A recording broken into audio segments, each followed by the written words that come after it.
रामायण। मैं काल हूं, मेरी गति अर्थात काल की गति बड़ी ही विचित्र है। कभी कभी तो मैं स्वयं भी नहीं समझ पाता कि मैं परिस्थितियों को लेकर कहां, कब और कैसे जाऊंगा। देवी अहिल्या के साथ जो कुछ भी हुआ वो अपनी तरह की पहली घटना थी। सत्य तो यह है कि देवी अहिल्या को ऋषि गौतम ने समाज से बाहर कर दिया था। उनका सामाजिक जीवन समाप्त हो गया। श्री राम ने उन्हें समाज में स्थापित कर उन्हें नया जीवन दिया, उन्हें उनका सम्मान वापस दिलाया।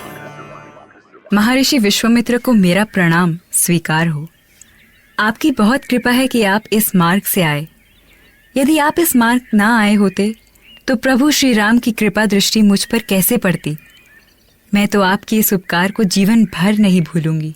राम, मुझे तुम पर गर्व है कि तुमने देवी अहिल्या को शाप मुक्त कर उन्हें नया जीवन दिया। मैंने तो बस गुरु माँ अहिल्या की इच्छा पूरी की।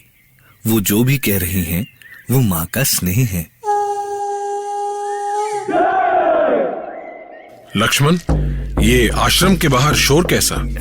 गुरुदेव, वनवासियों में गुरु माता अहिल्या के उद्धार का समाचार आग की तरह फैल गया है। सभी आश्रम के बाहर इकट्ठा हो रहे हैं। वो गुरु माता और भैया श्री राम का दर्शन करना चाहते हैं।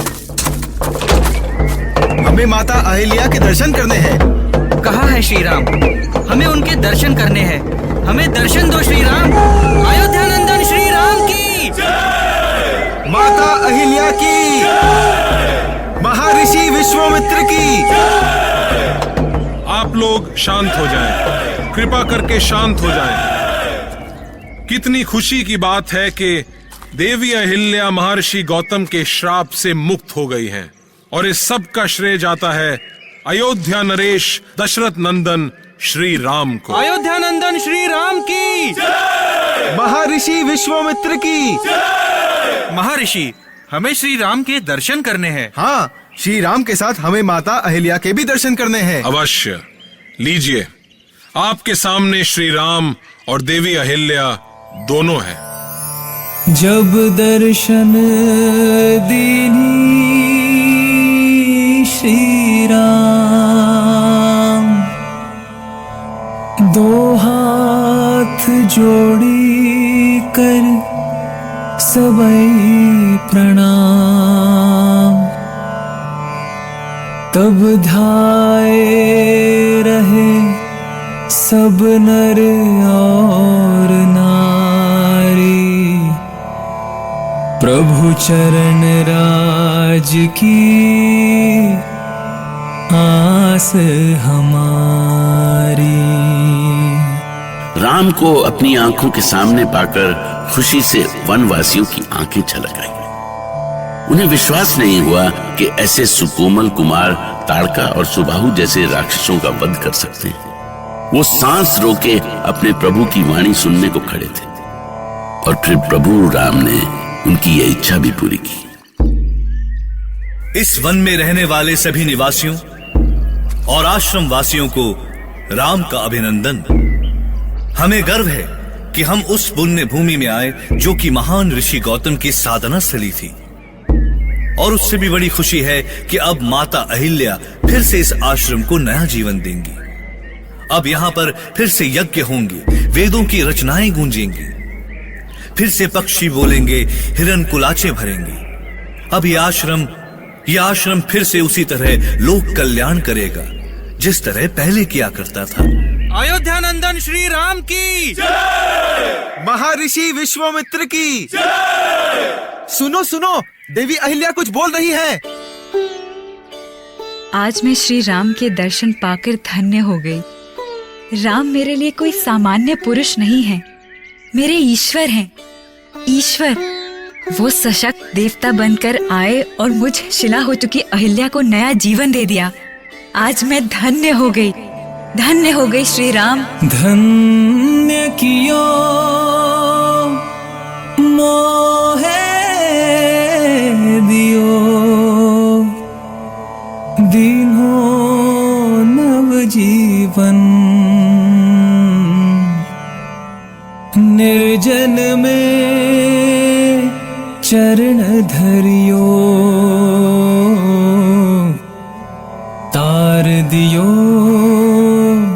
ये जीवन।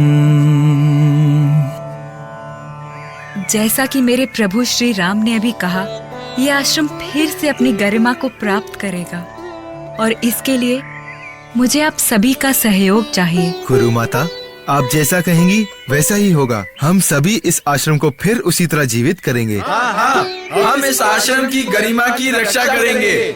और इस तरह राम ने केवल अहिल्या को ही नहीं, उस आश्रम को भी जीवंत किया। वहाँ के निवासियों में जीवन के प्रति फिर से आशा का संचार हुआ। कुछ ही दिनों में आश्रम पेड़ पौधों, मोर और हिरणों से भर गया।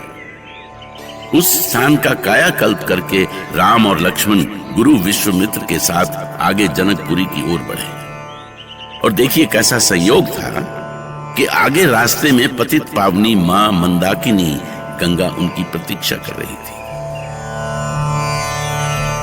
ओम गंगा देवाय नमः।